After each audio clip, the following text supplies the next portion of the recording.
लेकिन सर करना है पूरा, बड़ा सुकून रहता है, सुकून मिलता है। नहीं सुकून अच्छा काम है। आप वही बोले थे ना अभी सुकून। मतलब हर धर्म का आपको वो होना चाहिए। एक दिन फिर नेक्स्ट फ्राइडे ना शरीर जी मेरी तरफ से नेक्स्ट फ्राइडे चलिए लोड कर दी वैसे। तो सर आज गुरुवार है, आज यार नेक्स्ट फ्राइडे करते हैं। नेक्स्ट नहीं है, इसी को करो सर। आज तो गुरुवार है, कल किसी नहीं। आज गुरुवार है। गुरुवार है तो कल सामान लाना, मैं सामान लेके आ जाऊंगा। नहीं तो दोपहर को आ जाएगा ना वो तो। चर्चा करते हैं प्यार पर। जी जी जी जी आप तो करेंगे। मैंने तो किया है। तो क्या राउटी को मुझे सब समझ में आ रहा था ना। इससे राउटी को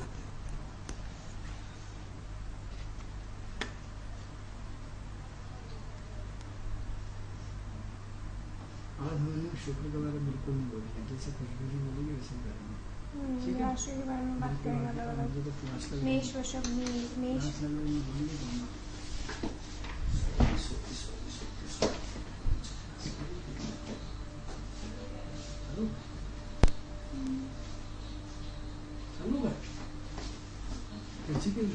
अरे रिकॉर्डिंग में डाल दिया, गलत बोला बेटा, रिकॉर्डिंग पे नहीं डाला, बोला सर से रिकॉर्डिंग पे डाल दे, यहाँ से बोला ना रिकॉर्डिंग डाल दे बेटा।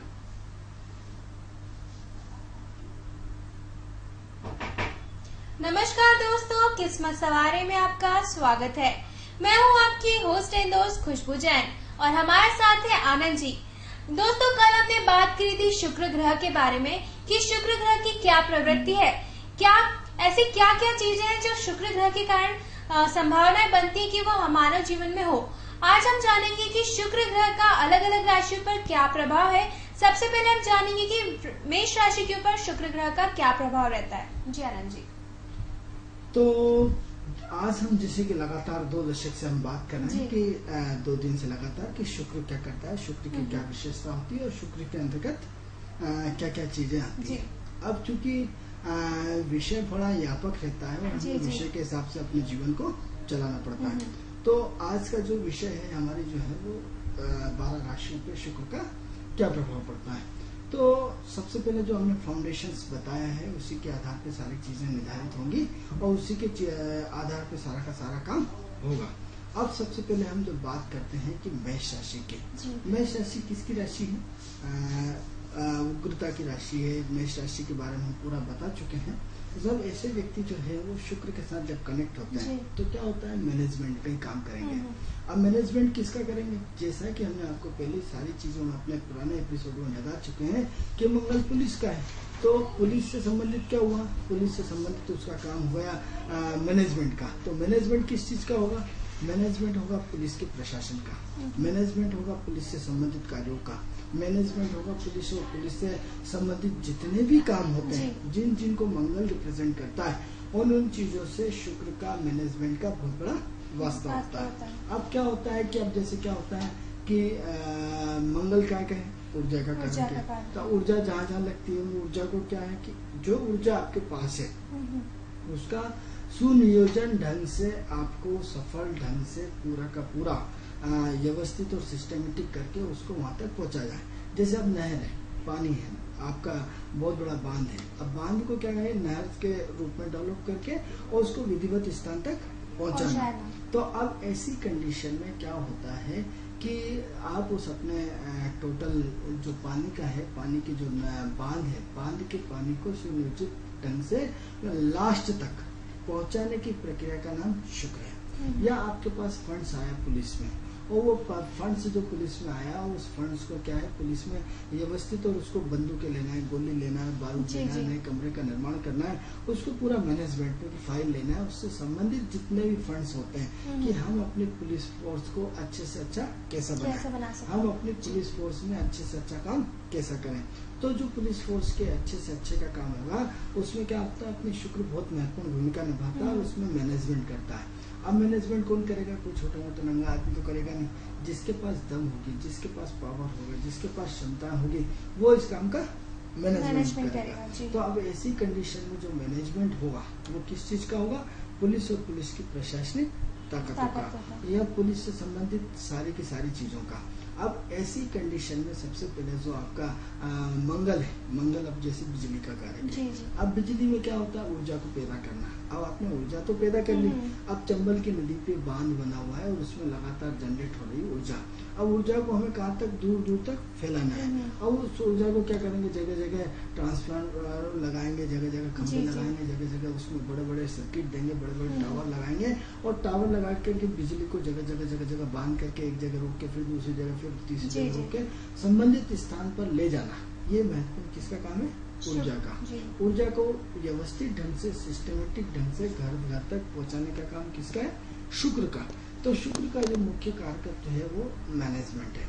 अब क्या करना है, मकान बनाना है। अब मकान में क्या करेगा, मजदूरी करेगा। मजदूरी में क्या होगा कि आप उस काम को व्यवस्थित ढंग से, मकान को कैसे अच्छे ढंग से बना सकते हैं। तो ये जो जहाँ ऊर्जा है, यहाँ सिर्फ हम मेष में जो बात करेंगे वो सिर्फ ऊर्जा की बात करेंगे। किसकी बात करेंगे, ऊर्जा की बात करेंगे कि जो ऊर्जा का रूप है उसको हम अच्छे ढंग से कैसे बैलेंसिंग करें। जो ऊर्जा का स्वरूप है उसको हम अच्छे ढंग से कैसे व्यवस्थित करके एक नए ट्रैक पे लाए। जो ऊर्जा का स्वरूप है उसको हम जीवन में अच्छे और ज्यादा कैसे ऊर्जा पैदा करके अधिक से अधिक लोगों तक लाभ पहुंचा सकते हैं। अब चाहे इसमें मैनेजमेंट नेगेटिव में हो या मैनेजमेंट पॉजिटिव है।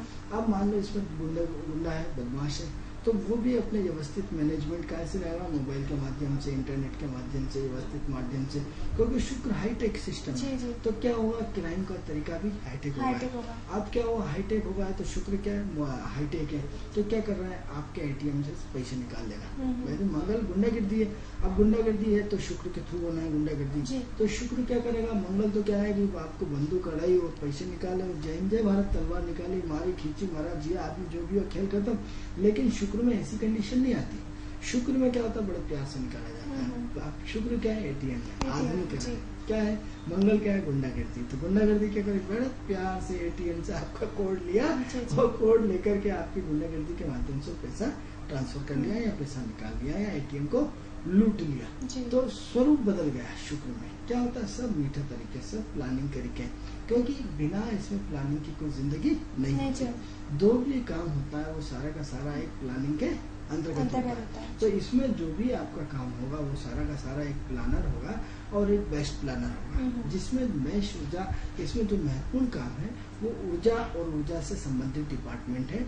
इसमें जो भी व्यक्ति आएगा वो उच्च पदस्थ व्यक्ति आएगा, वो छोटा मोटा व्यक्ति नहीं होगा, क्योंकि ऊर्जा का जो डायरेक्टर होगा, यानी चाहे वो आपका कोई सी भी ऊर्जा हो, सोलर ऊर्जा हो या प्राकृतिक ऊर्जा हो या बिजली की ऊर्जा हो या किसी भी विभाग का उच्च पद हो या मेहनत वाला, इसमें जो भी पद रहेगा वो ऐसा व्यक्ति शीर्ष वाला आदमी रहेगा, लो कैटेगरी का आदमी नहीं रहेगा इसमें। तो जो लो कैटेगरी का नहीं रहेगा वो सब हाईटेक सिस्टम रहेगा, और हाईटेक सिस्टम होते हुए वो पूरा का पूरा उस ऊर्जा सिस्टमेटिक ढंग से अपने काम को बढ़ाएगा और बढ़ा करके उसको मूर्त रूप देता हुआ चला जाएगा। तो ये मेष राशि में जब शुक्र ग्रह प्रभावित होता है तभी ये चीज होती है मेष राशि वालों के साथ कि दूसरे, देखिए इससे कोई लेना देना नहीं है। एक्चुअली क्या हो रहा है कि मेष राशि के साथ शुक्र की कनेक्टिविटी कहीं रूप में बन सकती है। अब जैसे आप, मैं यहाँ बैठा हूँ, कोई बॉम्बे से बैठा है, मुझसे कनेक्टिविटी बना रहा है, वो हो सकता है मेरे से ज्योतिष का प्रश्न यहीं से बैठे बैठे पूछ ले। उसके लिए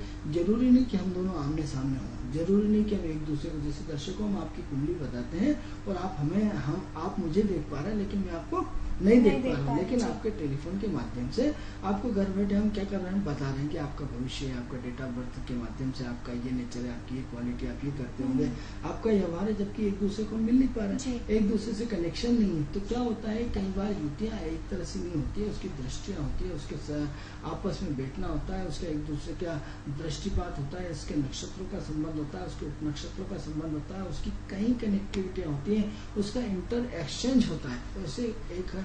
ऐसे बहुत सारे कारण होते हैं जिसके कारण ये सारी की सारी चीजें देखी जाती हैं। या फिर कई बार वो गोचर में कनेक्ट होकर फल देने पड़ता है, या गोचर में जैसे आज शुक्र मंगल के नक्षत्र में चल रहा है मान लो, तो उसमें उसका फल मिलना शुरू हो जाता है। तो ऐसी बहुत सारी कंडीशन है जिसके आधार पर हमें ये सारा का सारा कैलकुलेशन लगाना पड़ता है। कोई आपका ऐसा कोई फिक्स फंडा नहीं है कि यहाँ से निकलेगा और ऐसा होगा। उसके लिए बहुत सारी चीजों का अध्ययन करना पड़ेगा, बहुत सारी चीजों को हमें देखना पड़ेगा। जी आनंद जी, अब बात करते हैं अगली राशि की कि उनका शुक्र के साथ क्या संबंध है, क्या प्रभाव है। तो हम बात करते हैं वृषभ वृषभ राशि राशि की। अब वृषभ राशि ऑलरेडी मैनेजमेंट की राशि है और शुक्र भी उसमें मैनेजमेंट का मुख्य कर्तव्यदाता है। अब शुक्र जैसे वृषभ राशि वाला व्यक्ति जो है, वैसा व्यक्ति मूछें नहीं रखता है, बिना मूछ का रहता है और बिल्कुल नीट एंड क्लीन रहता है, साफ सुथरा रहेगा और अपने आप को बिल्कुल सेंट टाइप आई और ये सबसे रहेगा। उसका मैनेजमेंट की मास्टरी होगी, वो सिर्फ अपने मैनेजमेंट के नाम से जाना जाता है, मैनेजमेंट के काम से जाना जाता है। उसकी प्रसिद्धि चारों तरफ, चारों दिशाओं में लपक के होती है, बहुत तेज होती है और इतनी ज्यादा होती है कि वो उसी प्रसिद्धि के नाम से जाना जाता है। जैसे आपके मेट्रो रेल का श्रीधरन, अब श्रीधरन ने कोई मेट्रो रेल की पूरी मजदूरी तो किसी और ने करी, मेहनत किसी और ने करी, लेकिन यश पूरा किसको मिला? श्रीधरन को। श्रीधरन जो इस मेट्रो दिल्ली के रेलवे के बोर्ड के सबसे बड़े प्रमुख थे और उनको ये काम सौंपा गया। अब जब उनको ये काम सारा का सारा सौंपा गया तो उन्होंने बखूबी उस काम को बहुत कम समय में और बड़े लेवल पर एक प्लानिंग से निपटाया और निपटा करके व्यवस्थित करा। अब उस आपने यदि देखा हो तो श्रीधरन ने जब ये चार्ज लिया था तो सबसे पहली शर्त उस व्यक्ति की यह थी कि मेरे काम में कोई इंटरफेयर नहीं होगा, मेरे काम में कोई सरकार का दखल अंदाज नहीं होगा, मेरे काम में कोई केस और जिसका भी जहाँ से ट्रेन निकलेगी और जिसका मकान टूटना होगा उसमें कोई भी कोर्ट केस इस केस को स्वीकार नहीं करेगा। तो मेट्रो का काम हाथ में लेता हूँ और ऐसा ही हुआ, उसकी शर्तें मान ली गई। आज मेट्रो 2 साल 3 साल 4 साल के अंदर उस मेट्रो को उसने पूरा एक कीर्तिमान करके पूरे दिल्ली में स्थापित कर दिया। किसके कारण? हमें श्रीधरन से कोई मतलब नहीं है, एक तो माध्यम हुआ, लेकिन हम उसके शुक्र की वृषभ राशि की बात करते हैं। जो उनकी वृषभ राशि और वृषभ राशि में जो महत्वपूर्ण उनका जो शुक्र का पार्ट है, शुक्र मेट्रो ट्रेन है, आधुनिकरण ट्रेन है, तो उस व्यक्ति का कहीं न कहीं वृषभ राशि से शुक्र का गहरा संबंध है। जो उसने सारा का सारा एक तगड़ा मैनेजमेंट करा और उनको कई बार पुरस्कार भी मिला, पुरस्कार करके पूरे भारतवर्ष में प्रसिद्ध हो गए।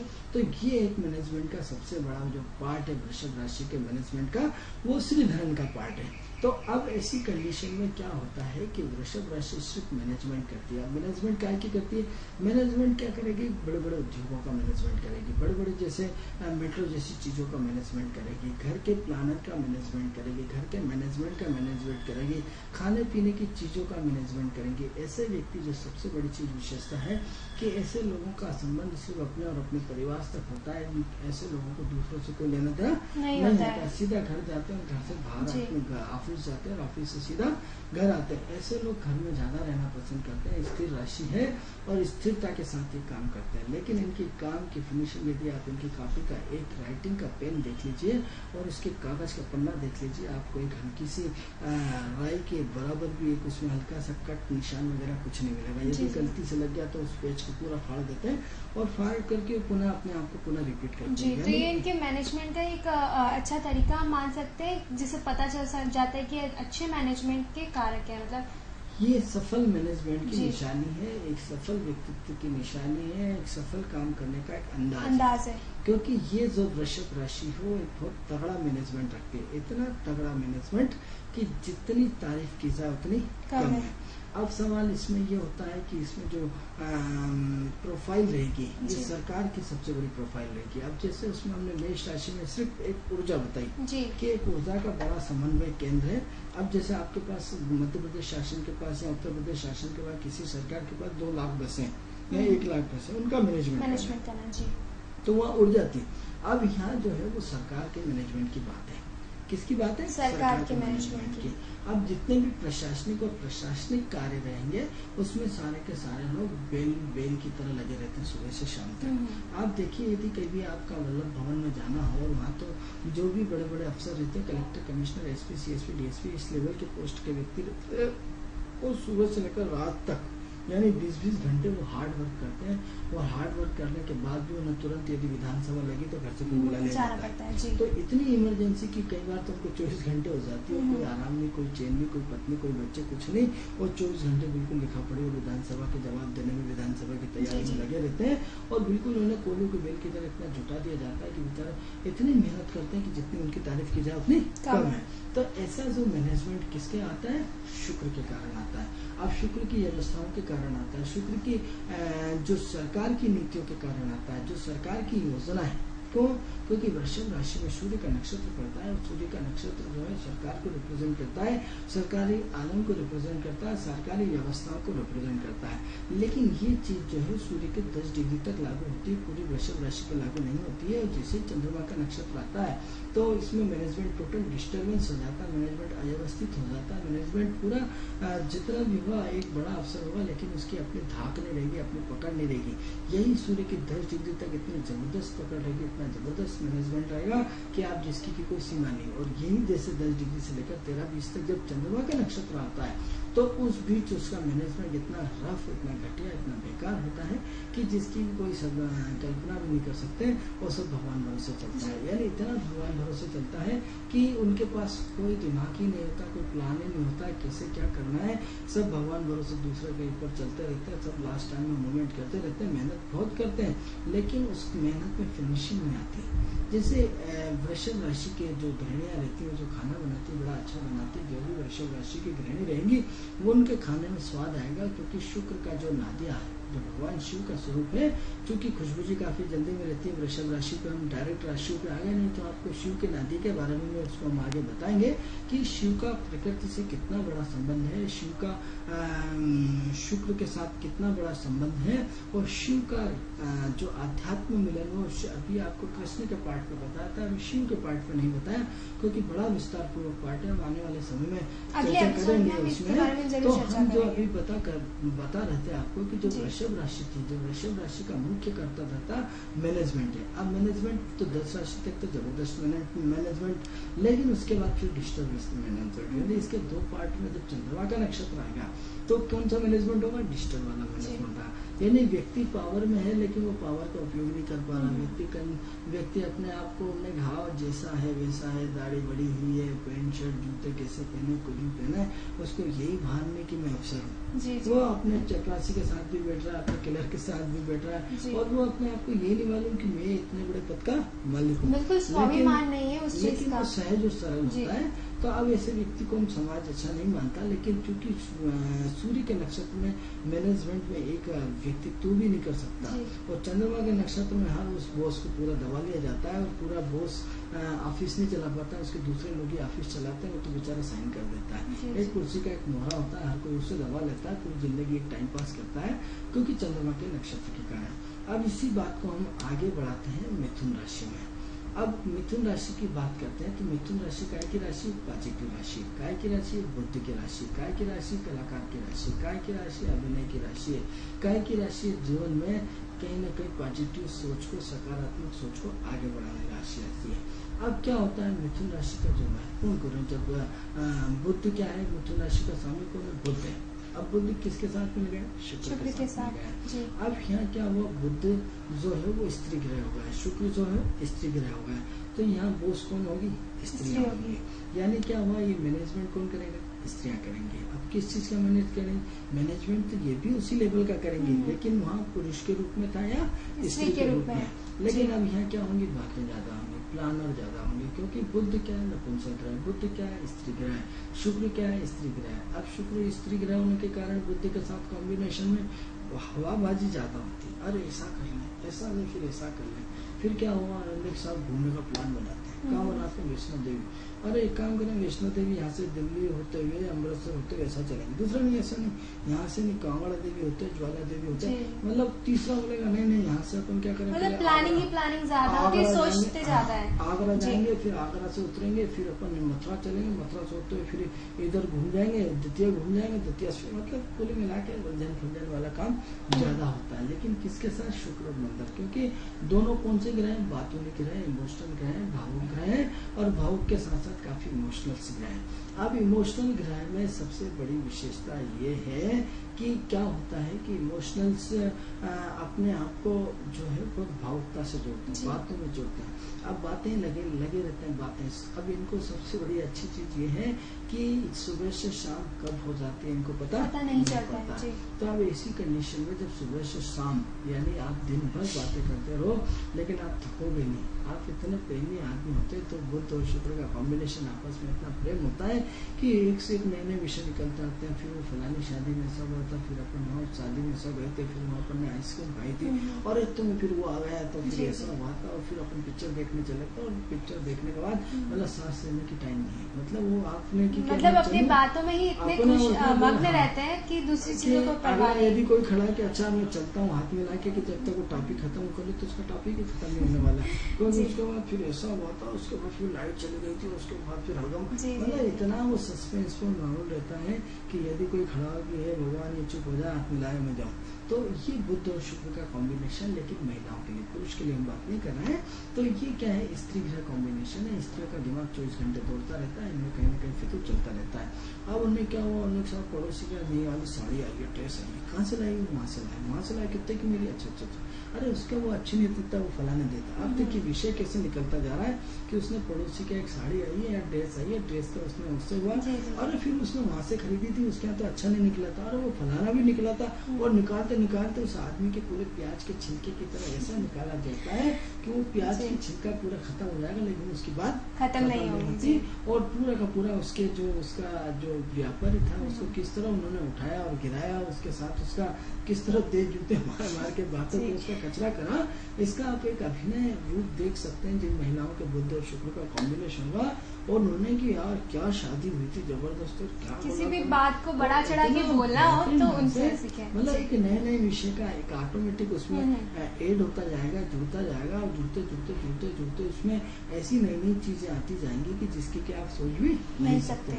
तो ऐसी कंडीशन में बुध और शुक्र का कॉम्बिनेशन अपने आप में बहुत पॉजिटिव रखता है, लेकिन ये अननेसेसरी ऊर्जा को भी दिखाता है, क्योंकि अननेसेसरी ऊर्जा यानी जिसका कोई मतलब ही नहीं है। यानी क्या हुआ, आपने अपने जीवन का अमूल्य समय एक बात करने में निकाल दिया, एक जिसका कि ना कोई हाथ ना पैर ना सिर ना कुछ नहीं, और आपने व्यर्थ किसी की बुराई करके अपने आप को उसकी बुराई करके अपने सिर पे उसकी पाप ले लिए। क्योंकि मित्रों एक बात और हम आपको यूसीएन राजधानी चैनल के माध्यम से बताना चाहते हैं, बहुत इम्पोर्टेंट बात है कि मित्रों जब आप किसी की बुराई करते हैं, बहुत बड़ा सूत्र जीवन में सफलता का बता रहा हूँ कि जब आप जीवन में दूसरों की बुराई करते हैं तो दूसरा वाला फलभूत होना शुरू हो जाता है, आप माइनस में चले जाते हैं, क्योंकि उसका पाप घटता है और उसका पुण्य जो है बढ़ता है, और हमारा पुण्य घटता है और हमारे पाप बढ़ते हैं। तो देखिए कि जब आप किसी को गिराना चाहते हो तो उसकी बुराई करना बंद कर दो, और यदि जब किसी को आप उठाना चाहते हो तो उसकी बुराई करना शुरू कर दो। तो क्या है कि यदि अगले जितनी बुराई करोगे तो उसका पाप घटता जाएगा और पुण्य बढ़ता जाएगा, लेकिन वो पुण्य हमें भोगना पड़ता है। और इसी की तुलना में यदि हम मौन रहते हैं और उसके बारे में हम कोई क्रिया प्रतिक्रिया व्यक्त नहीं करते, तो मित्रों उसको हम जिससे हम त्रस्त हैं, जिससे हम परेशान हैं, वो ऑटोमेटिक गिरता हुआ चला जाएगा और हम स्वतः ही बढ़ते हुए चले जाएंगे। तो ये सूत्र आपके ऊपर है कि आप बढ़ना चाहते हो या गिरना चाहते हो। तो क्योंकि बुध और शुक्र का राशि का जो कॉम्बिनेशन ऐसा कॉम्बिनेशन है जिसमें क्या होता है कि व्यक्ति एक दूसरे से नेगेटिव और पॉजिटिव ऊर्जा में एक जो बढ़ चढ़ के जोर शोर से हिस्सा लेते हैं। अब क्या होता है कि मिथुन राशि होती है एक प्रेम की राशि, एक आकर्षण की राशि। अब सपोज यदि इसमें कोई लड़का और लड़की है तो वो अद्वितीय प्रेम का मिश्रण मिलता है जिसकी क्या आप सोच भी नहीं सकते। यानी जो एक आध्यात्म के प्रेम की जो परिभाषा होती है जिसके लिए अनन्य एक लड़का एक लड़की से प्रेम करता है। लेकिन यहाँ प्रॉब्लम दूसरी है। यहाँ मित्रों हम बताना चाहते हैं कि यदि आप गलती से मिथुन लग्न के और यदि किसी से प्रेम करते हैं तो मिथुन वालों आपका धोखा देगा, शुक्र आपको बहुत भयंकर प्यार करेगा, लेकिन उस धोखे में भी आप अननोन पर्सन बन के उससे बेपनाह प्यार करेंगे, क्योंकि इसमें संभावना ये होती है मित्रों कि प्यार एक तरफा होता है, दो तरफा प्यार नहीं होता है। शुक्र का एक ऐसा प्रेम होता है जिसको क्या आप सोच नहीं सकते। लेकिन बुध आकर्षण अट्रैक्टिव रहता है, जानता है कि ये उससे प्रेम करता है, लेकिन उसको शो होने नहीं देता है, क्योंकि उसको लगता है कि शायद इससे अच्छा साथी मिल जाए, उसके बाद उसका गाड़ी घोड़े बंगले हो और उसके साथ में यदि जीवन बिताऊंगा तो ज्यादा अच्छा है। लेकिन प्रॉब्लम्स वहाँ रहती है कि उसके पास वो शख्स नहीं रहता, तो क्या करता है कि ऐसा नहीं किसके बाद नहीं आया तो यही अच्छा, एक अपना सप्लीमेंट लेके चलते हैं साथ में। यदि आप बुद्ध वाले हैं तो बहुत अच्छी तरह ध्यान दें इस चीज को कि वो बुद्ध वाला आपको जानता है कि आप उससे भयंकर प्यार करते हो, सब कुछ करते हो, लेकिन साला वो नहीं, मूर्ख आदमी मेरे प्यार में उलझा हुआ, मेरी सुंदरता में उलझा हुआ, मेरे उसमें। यदि आप बुद्ध राशि वाले, यदि मिथुन राशि वाले लड़के हों और किसी लड़की से प्यार करते हो तो बहुत गौर से आप समझिए कि आपको क्या करना है कि अपने प्रेम को टटोलना है, अपने प्यार को परीक्षा को उसको देखना है कि वास्तव में ये बात सही है या गलत है। क्योंकि ज्योतिष कोई भगवान नहीं होता है, क्या आज एस्ट्रोलॉजी एक संभावित कैलकुलेशन है, हो सकता है आपके साथ हो भी हो न भी हो, लेकिन यदि होता है तो ट्राई करें। ऐसा हमारे अनुभव में क्या है कि मिथुन राशि वाला जो है, चूंकि आकर्षण इतना रहता है कि उनके जाल में हर कोई तुरंत फंस जाता है। यदि कोई मिथुन राशि की लड़की है तो उसके दीवाने हजारों लोग रहेंगे और वो इतने दीवाने लोग रहेंगे कि वो समझ भी नहीं पाती कि मेरे साथ हो क्या रहा, कि मैं किसको पास करूं और किसको न करूं। तो ऐसी कंडीशन में क्या होता है कि कोई ना कोई लड़का उसको उलझ ही जाता है या उलझ जाती लड़की, तो क्या होता है ऐसे में फिर वो उसके साथ प्रेम नहीं करती, प्रेम का नाटक करती है और नाटक करके एक ऐसे शख्स का इंतजार करती है जिसके बाद घोड़ा, बंगला, एरोप्लेन, उसको हाईफाई सोसाइटी और जिससे ही उसको मिलता है तो उसको लात दे के भगा देती है और अपने जीवन को बदल देती है कि भैया मैं तेरे से शादी नहीं कर सकती। तो ये भी हमें मिथुन राशि में देखने को मिला है, तो मिला है। तो ऐसी कंडीशन में हमें अपने मिथुन और शुक्र के कॉम्बिनेशन को बड़े सोच समझ के चलाना पड़ेगा और उस प्रेम की भावुकता के दौर से बचना पड़ेगा। इसमें हम दर्शकों मिथुन राशि के लिए सबसे बड़ी जो एडवाइस देते हैं वो ये देते हैं कि प्रेम से बचें, प्रेम के आकर्षण से बचें, प्रेम की एक्टिविटी से बचें। प्रेम को जब तक आप टटोल ना लें तब तक प्रेम किसी से ना करें। यदि प्रेम का वो अद्वितीय क्षण जो आपकी लाइफ को बिगाड़ सकता है, प्रेम का वो अद्वितीय क्षण जो जिंदगी के आपके दिल के टुकड़े टुकड़े करके उसमें नमक मिर्ची डाल करके आपको बर्बाद कर सकता है, इसलिए प्रेम तब करें जब आप अपने पैरों पे खड़े हो जाएं, अपने आप को सक्षम समर्थ बना लें और अपनी भावुकता और इमोशनलता से बाहर आ जाए, तब आप प्रेम करें। क्योंकि प्रेम अंधा होकर के कभी नहीं किया जाता है, उस अंधे प्रेम में सिवाय नुकसान के कुछ नहीं होता। और जो लोग प्रेम आँख खोल करके करते हैं वो जीवन में सफल होते हैं कि वाकई ये लड़की मेरे लायक है या नहीं है, ये मेरी लाइफ में क्या गुण खिलाएगी, अच्छा या बुरा। क्योंकि मित्रों सब कुछ तो ईश्वर की कृपा से होता है, भगवान कोई नहीं है, सब भगवान भरोसे काम चलता है। जिसके नसीब में सुख लिखा है सुख मिलेगा, जिसके नसीब में दुख मिला है वो दुख मिलेगा, हम उसको बदल नहीं सकते। लेकिन इतना तो कर सकते हैं कि हम अपने आप को चौकन्ना बनाएं, हम अपने आप को एक्टिव बनाएं, हम अपने आप को कहीं ना कहीं पॉजिटिव एनर्जी से जोड़ें। अब जो मिथुन राशि जो है वो उसमें मंगल, राहु और गुरु का नक्षत्र बनता है। अब मंगल जो नक्षत्र है इसमें पॉजिटिव साइन के साथ साथ एक्टिविटी का फ्लो है। ऐसे में व्यक्ति लड़के लड़की दोनों चंट होते हैं, इतने चंट होते हैं कि उनका दिमाग कंप्यूटर की तरह चलता रहता है। और ऐसा कंप्यूटर जो बड़ा बहुत शार्प होने के हेलो इतने में तो आदमी पूरा दीवाना हो गया गए काम से। सिर्फ उसने आपसे एक फोन पे एक शब्द बोलना है, उसने सिर्फ आपसे हेलो कराया, इसके अलावा तो अभी कुछ नहीं, कुछ बोला ही नहीं कि उन्हें की सब प्लीज खिसक जाइए, यहाँ से सिर्फ इतना भर बोलना और आप उसके दीवाने हो जाना। यानी मिथुन राशि के मंगल का जो शुक्र के साथ कॉम्बिनेशन इतना खतरनाक है मित्रों कि सिर्फ उसका हेलो करना और आपने उसका पीछा करना, उसका नंबर लेना और कभी उसके लिए जीवन भर के लिए मर मिटने की कसम खा जाना और जीवन भर उसके लिए दीवाना हो जाना। तो ये क्या है, ये मिथुन राशि का मंगल के नक्षत्र का शुक्र के कॉम्बिनेशन का सबसे बड़ा गुणधर्म बता रहा हूँ मित्रों।